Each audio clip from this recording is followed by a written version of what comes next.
Hello everyone.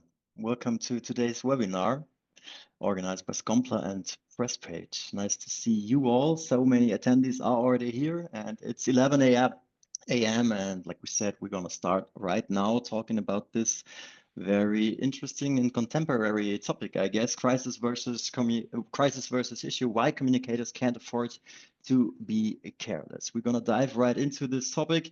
I don't know how you start your day, but I look at the news every morning. I guess many of you do it as well.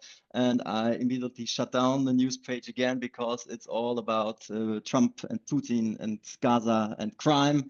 And it's a multi-crisis environment we're living in. So it's really the topic of the times right now, and communicators should be prepared for this time, and they should know the difference between crisis and issue. And that's what we're going to talk about today. We're going to dive right into this main question: crisis communication, issue management. These aren't the same thing. What is the difference, and why does it matter to know about this difference?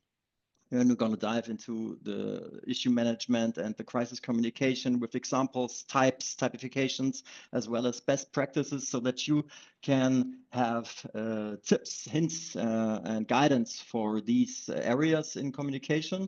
And last but not least, we're going to talk about Comtech in this context and how tech and technology affects issue management and crisis communication and helps communicators to go about this as well. Feel free to enter your questions in the chat. We will see them all and we try to answer them all after the webinar, in the end of the webinar. These people, and we at Scompler are really happy to have Bart Verhulst from Presspage with us. Hello, Bart. Yes, thank you, Max. Thank you, Scompler team. Delighted to be here, especially to talk about a topic that is so absolutely dear to me. I hope everybody can hear me. My name is Bart Verhulst. I am one of the co-founders of Presspage. I studied media relations. I have a background in diverse roles, both in-house and agency style. Furthermore, I work a lot on developing new PR and IR people. As I work for some higher education institutions as well as private sector developers on the topic. And again, crisis comms is absolutely one of my favorite topics. So happy to be here. Thank you. Happy to have you and excited for the insights you're going to share. Bart is a real Comtech entrepreneur and we're happy that we have him here. Also, regular Scompler webinar attendees know him, of course. Michael Schmitz, our head of business development and partnerships at Scompler, is here as well. Hi, Michael. Hi, Max, and hi to everyone looking into this growing number of participants in this webinar. Just some words for me. I'm heading the division Business Development and Partnerships, and from my background, I'm a very, very long-standing content strategist. So I worked in different kind of agencies, bigger and smaller. And the last years before I joined Scompler, I was heavily into in all these things around topic management, strategic topic management. And this is so, for me, this webinar is also something that's very interesting for me because it also touches the heart how I'm working with it. And I'm looking forward to this webinar. And yeah, thanks a lot for having you all here. Thanks, Michael. As well, here is Alina Lackerbauer of our content marketing team at Scompler. Hi, Alina. Happy to be here for our first English webinar. It's a pleasure. I'm looking forward. Thank you, Michael and Bart, for this great topic. As always, you will receive recording and slides afterwards for everyone that's not able to participate or has to leave early. Yeah, looking forward to your questions. And Max, very happy to be hosting again with you. So back to you. Thanks. Yeah, my name is Max. I'm also at the Business Development and Partnerships Department at Scompler. And I just started a survey for all of you. Please feel invited to take part in it. Fill in the 2 questions. You might have to scroll within the new pop-up window. It's about your experience with the topic we're having today. We're discussing today issue management and crisis communication, as well as the communication fire that's mostly in unnerving you. So feel free to take part in this survey. And we want to know who you are, at least a little bit. So from where do you join this webinar? Please open the chat and tell us where you are from, where you're sitting right now, so that we know who we're talking to here. And as Alina mentioned, and again, feel invited to state your questions, also your remarks for this topic or for Scompler, Presspage, corporate communication in general. We will discuss everything. We try to discuss everything after our keynote, so to speak. So thanks for joining the survey. We will have a look real quick, but first, let's have a real quick introduction of Scompler and Presspage, because here are some attendees that haven't been in our webinar, I guess. So, Michael, a few words about Scompler. Okay, so maybe some of you don't know Scompler. We are, just describe it, we are a platform for strategic communication management. And when we talk about strategic communication management, then we have a mainly topic-driven view of our platform.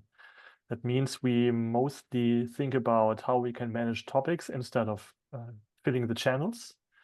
But also, if you think about more about integrated communication, about consisting messages, breaking down silos, and what's very important is also we have a single and trusted source of truth instead of many other tools that you need. So if you want to communicate better by having better integrated communication, then might be Scompler the best choice for you. Thanks, Michael. Over to you, Bart, and about Presspage. Thank you, Max. So Presspage, essentially what we do is we're all about operational efficiency, operational excellence when it comes to communicating with your exterior audiences. So that means peacetime PR, issue PR, crisis PR, financial media relations. That's the kind of world that we live in. And that includes a complete overview of different aspects that the modern communicator needs. So complete control of your news or media section within your website, the ability to target and distribute your messages straight to the inbox of your recipients or through social media, as well as ensuring that all media questions from the journalists, however we want to call them, are managed correctly. So essentially that would be the package that we deliver. Great, thanks to you, Bart, as well. And now let's have a look at the survey results. Most people here have some experience regarding issue management and crisis communication. Some are also very experienced, but some don't have too much experience with these topics. So I guess you're at the right place here in this webinar to learn more about it. And the most named communication fire that gives trouble to the daily operations and the daily work is internal chaos with too many voices and no alignment. Michael, we know this one well. So again, you're at the right place here at our webinar. But now let's dive right into the topic. And we say hello to everyone in the Netherlands, in Switzerland, Italy, UK. Great to have you here. Let's start the webinar talking about crisis communication, issue management. Ain't it the same part? Over to you. No, it's not. And the funny thing is that many people always think that crisis comms and issue comms are both lightly negative aspects, but that is not always the case, in my opinion. So if we can go to the next slide, Alina, please. What we see here is a brief overview of some of the key aspects that differentiate or maybe provide some similarity between what I would call issue comms and crisis communications. I think the most important thing that I would like to hit home from this slide is that an issue is not always a negative aspect, okay? It doesn't always directly impact your brand in a negative way. An issue, in my opinion, is a topic or a concern of importance for your company or within the industry that you operate in. And in my opinion, this is something that you should really address with your stakeholders early and open, for the simple fact that they are not stupid. They know what's going on. And by addressing these issues early, open, transparently, you also allow yourself to be a little bit more in control of the narrative, or at least of some of the, put forward some of the main ideas on this topic from your point of view. So it kind of makes issue communications something of a strategic play, so a longer term play versus the short and acute and very intense play of what a crisis would be. So a long game, a chance for positioning. I would also like to call it preventive comms, and therefore also part of maybe your peacetime PR. So a lot of the clients that we deal with, they talk about one of the products that we deliver is what we like to call a media room or a newsroom, and they say, hey, how should I set that up from a topic perspective? And one of the things that always come out in some of the workshops that we do is, okay, you need to address the issues that are very important to you and to your audience, upfront. So for banking, for example, that would be security. For aviation, that would be, for example, safety. That would, for example, be environment. So these are issues that you need to address, well upfront and transparent. Because at the end of the day, issues can also move into what I would call a crisis. And if you bank on this from an early point, you kind of create bonus points going forward. Talking about crisis, and as you can hear, the alarm bells of a, I'm not sure if you can hear it, but that was a fire truck in the middle of Amsterdam coming by. On crisis, the biggest difference, in my opinion, between issue communications and crisis communications is that obviously with crisis, it's a little bit more, or not a little bit more, quite a bit more reactive. So while issue can be clear and really well defined, the nature of reactiveness means that you often need to do things without many of the aspects of what you're dealing with being very clear, so a very unclear situation.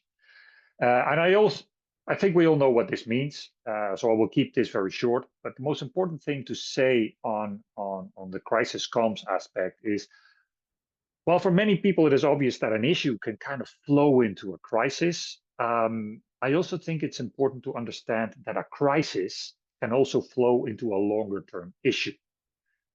For example, the Dieselgate, the famous Volkswagen issue is maybe a good example of that.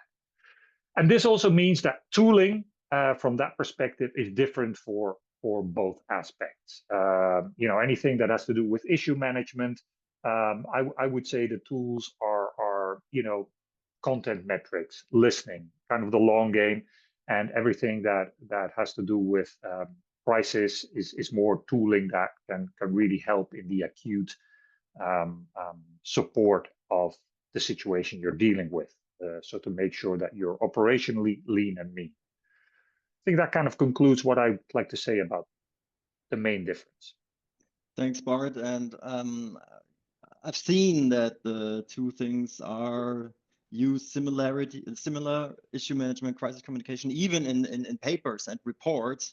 So it's really interesting to have your view on this and to just define what is what and what is the difference, because only then you can communicate about it and arrange and adjust communication with it. And I'm also happy that you stated that it's not always negative when it comes to issue management. Michael, maybe over to you. We're going to talk about issue management in a minute, but to pick up on this, yeah, issue management, it might be, it's a threat for some, like the reputation of the company, but it might be an opportunity, right? Yeah, I think that's totally, you nailed it. When you think about topic management, an issue is a topic, as you said, Bart. And if you connect, for example, an issue with your strategic topic structure, then this crisis potential that you have in this issue might be a positioning chance. So this is very important when we think about, it's not something that threats one another, but it helps to prevent another thing and not prevent. So, and I would like to build on that when we talk about issues and their engagement. So many of you may not know him, Henry Kissinger. He has a famous quote: "An issue ignored is a crisis invited." What does that mean? Please, next slide. Because if you have a negative issue, when something is floated into a crisis, you cannot ignore that. Because as you know, the media landscape, it heats up more and more every day. This might be a little issue that's a little bit negative, will be propelled into a formidable crisis when you don't do anything against that. And what we all know is that this kind of communication crisis, you said the Dieselgate, Bart, that damages your reputation. And also reputation is one of the most important currencies that you have when we talk about corporate communication, for example. So it all is banded together, but this is something that you have to have in mind when you think about how you can manage an issue. And on the next slide, I made a little overview what kind of issues, sample types there are. Because of the time, I would concentrate on three. The first one is what we talked before, is the reputational risk. So as you know, there are media criticism on your strategy, we get problems with social media, there are NGO campaigns against you, there are influencers that are posting against you. So this is a formidable reputational problem. And this is an issue because reputation is always an issue. But we had also the problem like Dieselgate, product safety issues. So complaints, recalls, defects. I don't know if you recall the Elch test several years ago when one of the Mercedes A-Class in a crash test flipped over, and this was a catastrophic problem with the product and safety issue. So this are something you have to think about. And the last one I want to talk about is also this thing, IT outages, data breaches, GDPR violations, something that happens very, very fast, because if you have one form on your website maybe wrong programmed, then you have a problem. So, and what I give you as a addition is we just put some possible communication handlings in another column. So you get all these information in it after this, because we will not go into detail in every slide. So, but you have that in your documentation. So very important, issue management is not only, can you go back one slide? Issue management is not only a task for communication, because every business area has to think about what are their issues, what do they have to respond, how they can handle the issues.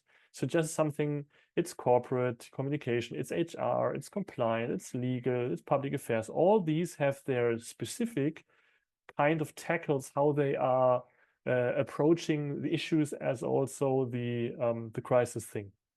This is also what you see is a good example for how we integrate all these departments into communication, because that's not only communication is only a task of communication, but also a task of every department in a company. What I would like to stress on is how this strategic topic management or issue management supports this issue management. First, you have the possibility to early identify and find out, when you're monitoring trends, what are potential issues that you have to have a look on that. Then that's very important. Everyone who is doing strategic communication is also thinking about how I can prioritize my communication. This is also something you have to think about, how you are prioritize relevant issues. How you can, if it goes into a phase where you have to think about how you respond to things, then you need an integrated planning approach, how you do that. Very important, what I said before, consistent messaging, consistent communication helps you to control all these things, because you embed these things in your communication. And it helps you in your improving your data decision making, because if you have a strategic topic framework, then it helps you how I can do it in a long-term visibility, and how I can do a risk-based evaluation to be sure that I'm not running into crisis. And at last, having things prepared and have a conformative communication, it also helps you to be resilient in crisis. So there is one example, the Netherlands police, for example, in their newsroom, they produce, I think, 70% of the communication before, and they have all these things they need to communicate and to be quick responding without thinking about, oh, we have a crisis, what should we do? Next one. What I would like to show you now is something it's great from Bart. This how is a good issue management process? It contains on 6 steps, and I would like to concentrate on 2, and Bart will take a third one. But first, you see when you identify issues and trends, that's the first thing: monitoring, listening, find out what it is. Then on the second one is the prioritization process. And what do you want to act on? Which issues are important for you? And what you want to do? Can you click on the slide? So that's the point. Not every issue is an issue that you have to put emphasis on. Then to see more on looking for shift your thing to high than to low spot urgent threat. That's looking for what is the most important thing to think about. Then you have to think about distinguish without these minor hiccups, or you have things that are reputational damages or customer losses, to think that is more prioritizational important than to think of the small hiccups, and to understand what is the scope that you have to act on, and be decisive and effectively. This is something that's important when you think about prioritization. Another one, the next one is how to establish your positioning, your standing on it. So what is your stance on the issue? What kind of response options you have to explore? How you can plan this carefully and to be sure you address the stakeholders with the right messages. And that's also very important. It all goes back to your all-in mission, your vision, and your way how you are talking to your target groups. It's not so that the crisis works different, or the issues, with all your values, your core story. This is also be embedded in all of that. And the next one would be Bart. Would you say something to that? Yeah, absolutely. So everything is interrelated. And at the end of the day, in my opinion, and that's why we also give it the title Act, operations are very important. So this is also where things come in as, who has which task, what tech are we using? Because let's be very honest, I think 99% of our work as corporate communicators these days is digital of nature.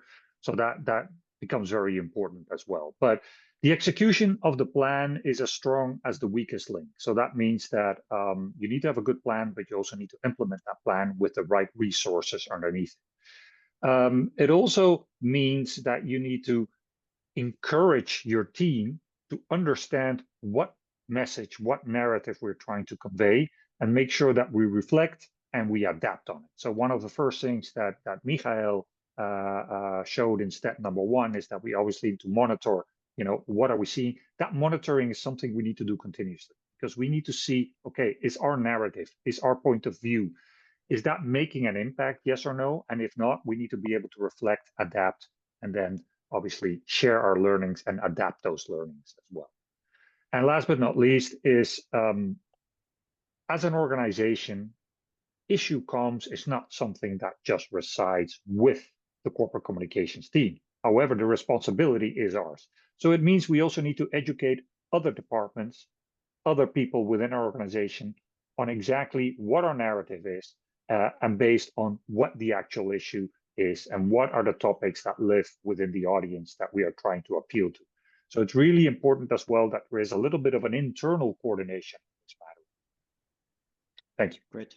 Thanks to both of you. We will go to crisis communication in a minute, but first we have a little conclusion about the issue management part. Yes. So what's the takeaway? I think. Oh, sorry. So Bart, it's your Bart. Yeah, that's okay. So now, so effective issue management, in my opinion, is something that is ongoing. It's something that we bank on. It's something that we continuously try to explore, and it's moving, because an issue that can be a topic that can be an issue today might not be a topic or an issue tomorrow. So things do oscillate. So it's really important to also have a flexible mind.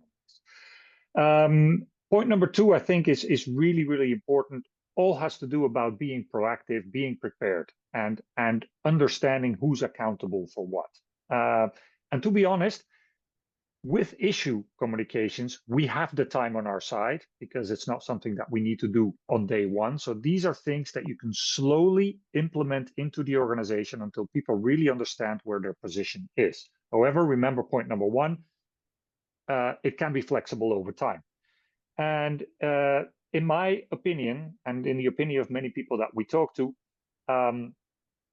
every issue should be seen as a chance to really, improve relationships and dig deeper into what is really going on and what the position of our organization is within that specific topic or issue.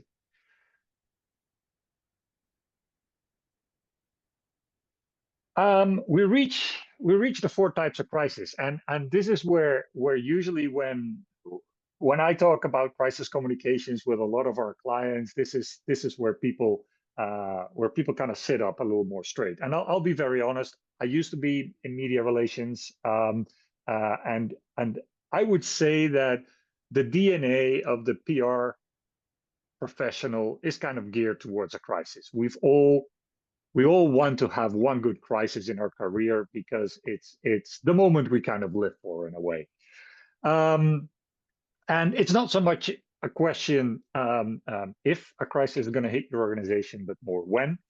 And over the years, I've developed this little quadrant that you see here. It's I wouldn't say it's a quadrant based on any of the large consultancy firms. It's something that I kind of built myself, and basically it drives on the axis of proactive, reactive, and high impact and low impact. And there might be some in the middle, but just to kind of choose color, I kept it to 4. So the top ones are the ones that, in my opinion, are the ones that you don't want to be in, because they are the ones that are basically a high potential for impact. While I say there's also a possibility for positive impact, and the lower ones are obviously the ones for a lesser impact. So the ones that I want to concentrate on today are 1 and 4. As to 2 and 3, well, 2, that's the classic out of control crisis explosion. Oh my God, all hands on deck. And 3 is basically your ongoing peacetime issue comms, touch points that are, controversial, like, for example, energy and pollution, tobacco and health, things like that. Anyway, let's concentrate on number 1. So the first quadrant, it's essentially I would say the most obvious type of crisis that we can plan for.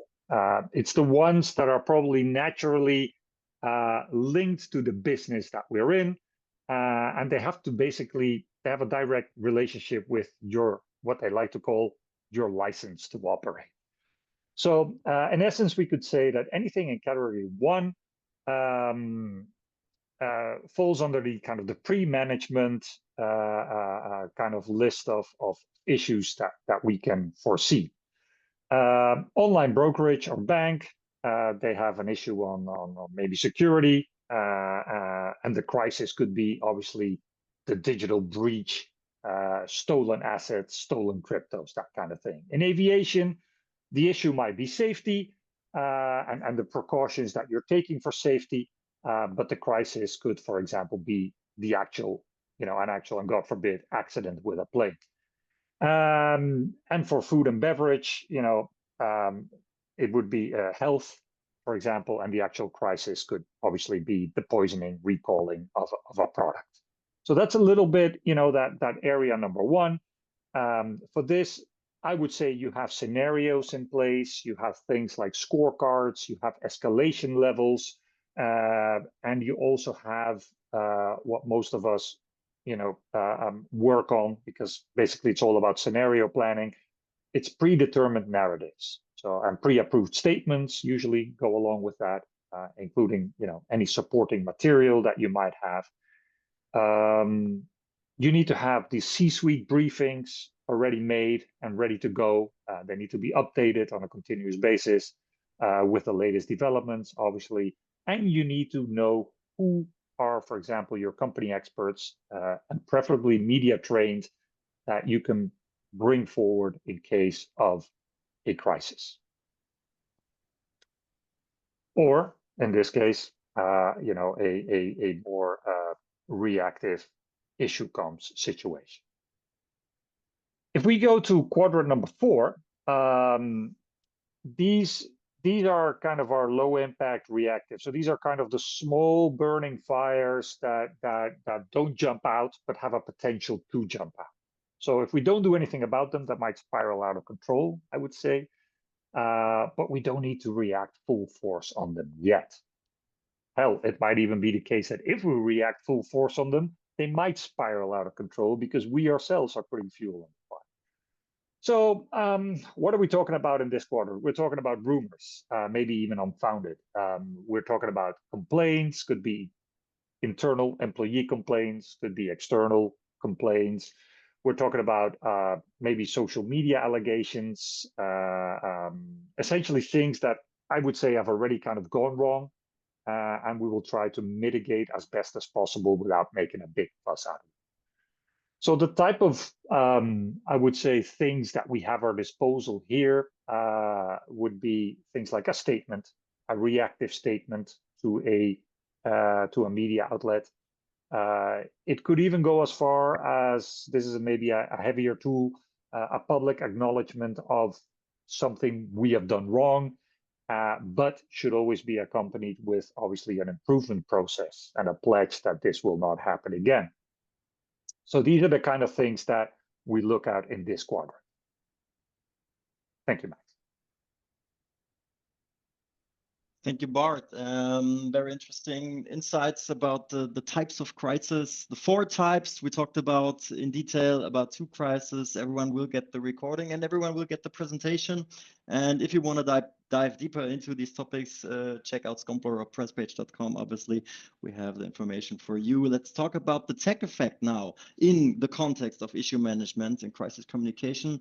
And when I look at the attendees here, I guess it's no surprise Comtech might help you as communicators dealing with these things, but dealing with communication and the varying challenges for communication today, because you are quicker, you are better, you are more resourceful. These are not, this is not rocket science, I guess. Without Comtech, with Comtech, there's a difference. And we want to talk about this in the context of issue management and crisis communication. Firstly, we're gonna dive deep, you know what I mean, dive deeper into the Scompler solution, and then we see a little bit of the Presspage solution, because these are our suggestions to use Comtech in this context. Michael, over to you. Yeah. So what I would like to show you is we know that issue management and crisis communication interact, as we see before in the session as held. I think what's very important when we think about a unified platform for issues and crisis, this is the place where Scompler could be. What really help is, on the one hand, you can use external data in Scompler to see what issues may be emerging, and to see it long before they become critical, and to think about how this integrates in your overall topic strategy and your way how you're communicating on the long term and strategically. This is one thing. But it's also very important, if you have such a platform that's a single source of truth, that you have you can be prepared if you evaluate this kind of issues in Scompler, that means that we have the possibility to rank or to see what issues might be fitting to our long-term communication perspective, but also to see how does it help us to plan scenarios. As you said, Bart, before, also it's all about scenario planning. What could be happen? How are we prepared? And can prepare this content in advance, something like, as you said, dark content website, for example. So what I said before, many companies have it in their desk drawer, the information that you need to react in crisis. But it's also very important is if you are in an issue mode, you also have the possibility to switch over, transition to a crisis mode, because all the crisis information is integrated in the system to unfold it. It's also something to, when you talk about a system like Scompler, where we have workflows, where we have roles and responsibilities, you can switch that to a kind of crisis mode to act in this crisis. And what's also very important is when you have hopefully mastered the crisis and you go back into the issue, then it's very important to learn about the communications you made, what kind of content you have produced, what was the best effects, but also helps you to reiterate on the issues and on the topics you have. Maybe you have to go more on a specific topic in the future to prevent crisis that you have probably, maybe it underperformed because you have not integrated in your planning correctly. So that's the way how we can see Scompler as a platform to integrate both issues as also crisis. Just 6 short points. Where is our string? First is what you see here is our topic architecture, and you see on the lower things like electric mobility, innovation, technology, market expansion. These are our classical topic. And you have also integrated in this topic architecture the crisis bucket. You don't see that normally, you can switch it on, but you have integrated in your topic architecture when you think about how we go on with guidelines and crisis situations. Second is that you have a central, not content, but a control hub. You have all your crisis-related content tasks in one shared platform. What you see here is, for example, these are stories around compliance violations, cyber attacks, greenwashing. That means you have all these different kind of scenarios. What might be what issue might be a crisis? You have integrated in one architecture. But you have not only the prepared issues, but also all these things you need an internal statement. You have a media release, a Q&A document, all these things that you have at hand to execute on that. And what's also very important is when you talk about crisis, then your workflow is changing. We change from a normal workflow to a crisis work. We have different kind of roles, different kind of people who are responsible, different kind of additional orchestration or approving situation. So you can switch that in Scompler as a way how you have all your workflows in place. What's very important is how you spread your message on the different channels. It's not only the press release that you are disseminating. You have also the social media. You also think about how we can use it for an internal event, but everything is in place and you have everything in calendar and see how is your crisis fight evolving, for example, in the calendar. And the last point, this is something we are a strategic tool. That means we have many tools to just see how strategy is fitted. Are we on strategy? But you also can see here, you can use the system to evaluate and have a post-crisis view on that to see what was happening, who was affected. This is something that we also have built in and that you can use to do reports on that, how we react to certain topics on that. Great.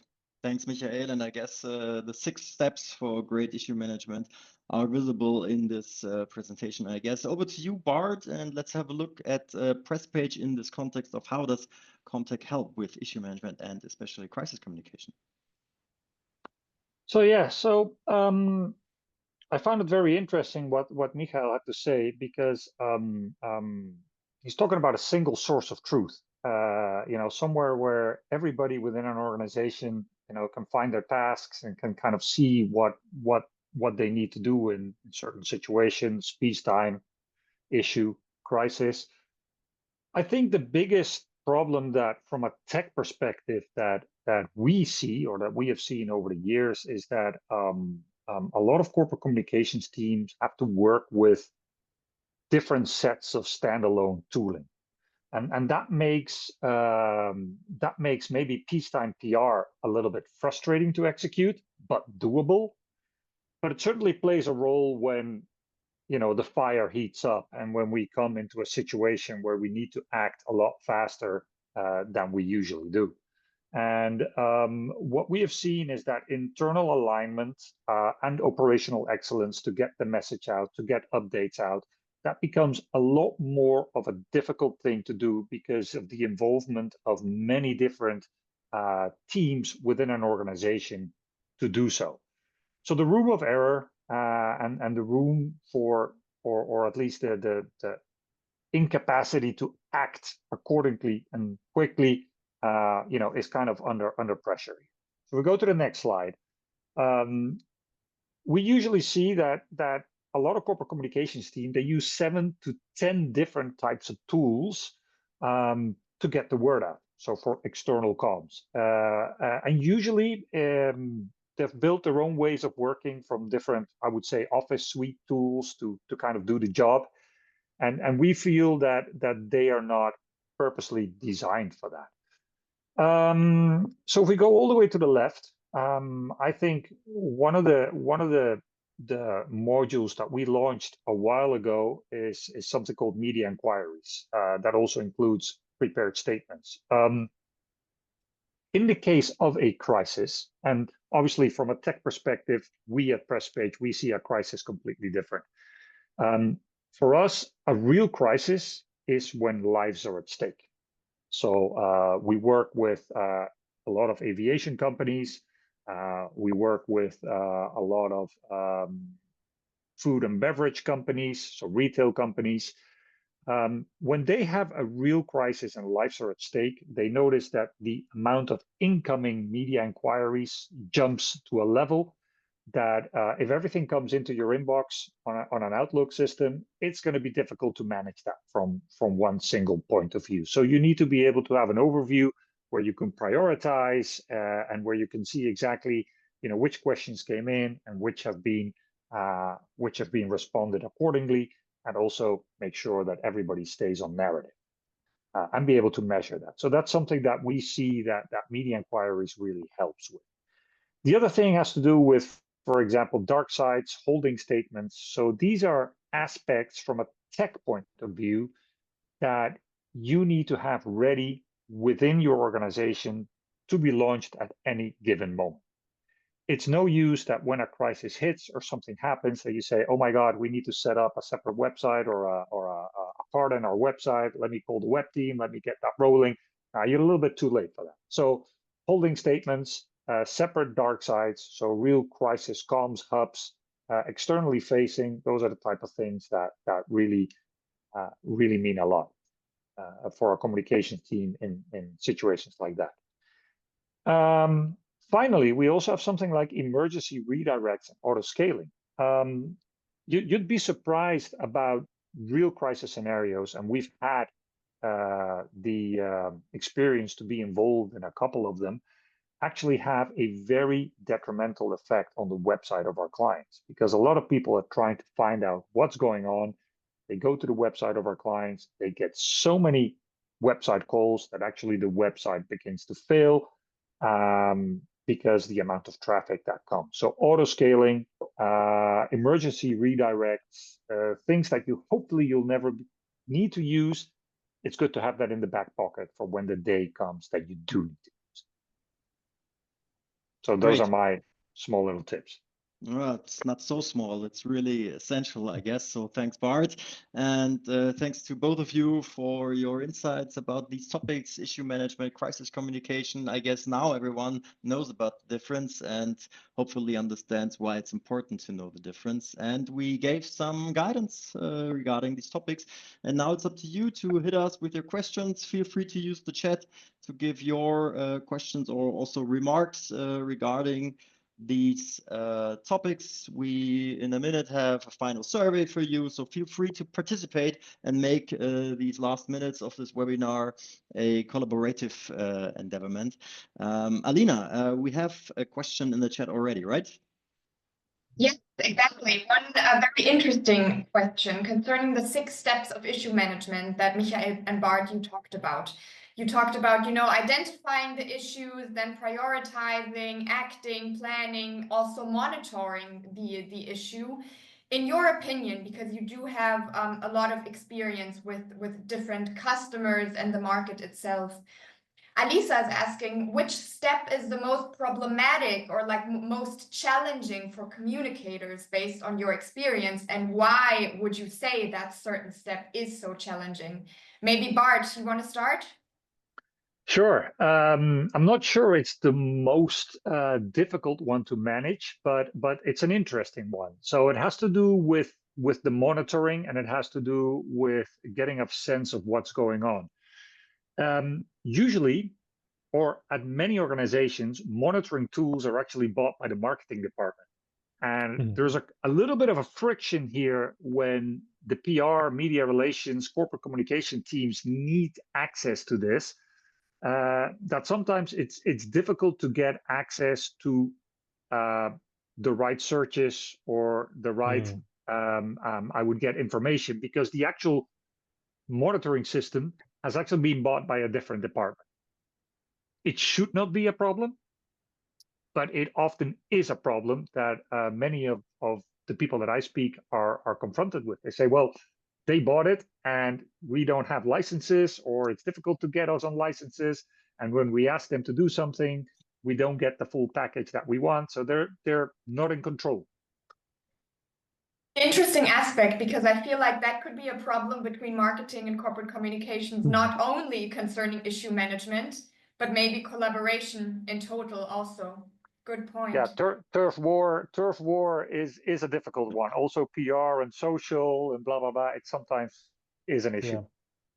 I can totally connect to that now, because I wanted to share again the results of our first survey. If we have a look, if you want to, at the second question, which communication file gives you the most trouble in your daily work? Most people here, at least, named internal chaos, too many voices, no alignment. So again, we are at the topic of silos and transparency and missing transparency. Michael, this is something we at Scompler often encounter and wanna try to overcome.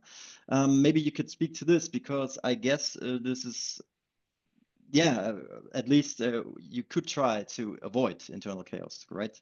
Yeah, on the one hand, just to reflect on that, what Bart said is, if marketing does monitoring, it's more a different monitoring that we need in crisis. And if the tool is mainly in the heritage of marketing and communication is not involved, then it's a problem.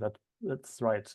But as I said before, if you have a clear structure, what issues you are thinking of and planning of and executing on, and it's something, when we talk about integrated communication, then it's a company-wide thing.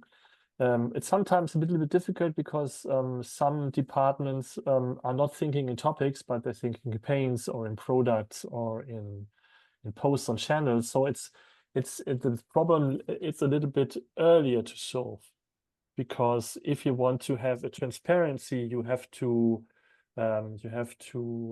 negotiate on your playing field that you have. And if you don't have this negotiation on a level playing field, that everyone, when you talks about topics, that you understand what a topic is, mostly of the time, some as we know, customers that had struggling at the beginning to understand, okay, what is our our discussion level that we have. And this is also hindering when it comes to crisis, because I think the execution level differs between a topic and a channel, for example. So and transparency mostly unfolds if you have a common understanding what is your set of communication topics that you are talking about and how you tackle an issue in the same way, I think.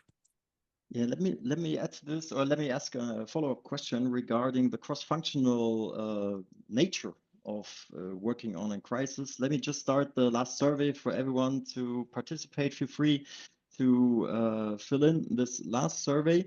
Cross-functional, Michael, you mentioned that it's not only communication who has to deal with an issue or in crisis, especially in a crisis, but also, for example, the legal team. Bart, when you talked about dark side and the problems the servers get and the reachability of the website, I guess the IT team has to be involved in the crisis situation. So what are the teams when we're talking about cross-functional tackling of a crisis? What are the teams or the persons, the roles that have to be involved, and how could they? I mean, if a crisis hits and then you ask them to participate, I guess it's really difficult for them to act because if you haven't had a touch point earlier. So how can you arrange that everybody knows what is to be done when the crisis hits? What teams have to be involved, and how can you manage to have them prepared in the situation itself? Yeah, that's a great question, and I've been very fortunate to have been present at I think 2 or 3 crisis drills with clients in which they have a complete lockdown and they actually create this crisis hub and whatnot, which is obviously not something that they practice on a monthly basis because it requires a lot of resources, but it's done once every 2 years, and it's been great to be a fly on the wall. I think one of the most interesting things is PR, corporate communications, has become 99% a digital role. Yet most of the corporate communications people are not digital natives themselves. So they are sometimes very much dependent on the more digital teams within an organization. Read the web team.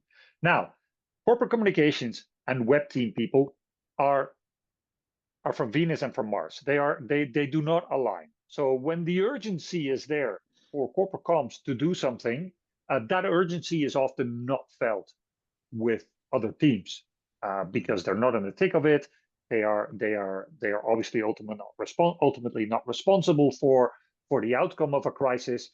So the question there is not just misalignment on what I would call the knowledge of a certain domain. It also has a little bit more of a cultural, personal aspect to it as well, characteristic. So if you ask me, complete control of a crisis situation in everything that has to do tooling and everything that you need to solve an issue when it comes up, I would say is the best way forward. Keep it within the team, keep it small, make sure you have that baked into your processes. That's my advice. All right. Michael, something to add regarding the cross-functional but it's also team? Yeah, I think as we also see it when you talk about the newsroom structure, where you also have a topic team that is also consistent of different kind of disciplines or something like that. I think starting with it when the crisis hits you to build this cross-functional team is the wrong way. So I think I know from clients that they're switching the organization when it comes to crisis, and they have different kind of reporting lines, someone has a totally different role in a crisis than before. So all these things to consider before a crisis could happen to make sure that the organization, this is cross-functional, is prepared for such a crisis is very important. That does not mean that everyone has to build a second kind of mirror or a digital twin of your organization, but it's very important to think about what is the role, what's the responsibility, what is the chain of escalation you need before it starts, and to implement that, that everyone is when he hears the signal that he is switching his own role in his head. Oh, that is very important. It's not only switching role on the paper, but also switching role in his head to best fulfill what's needed to steer through this crisis. Thanks, Michael.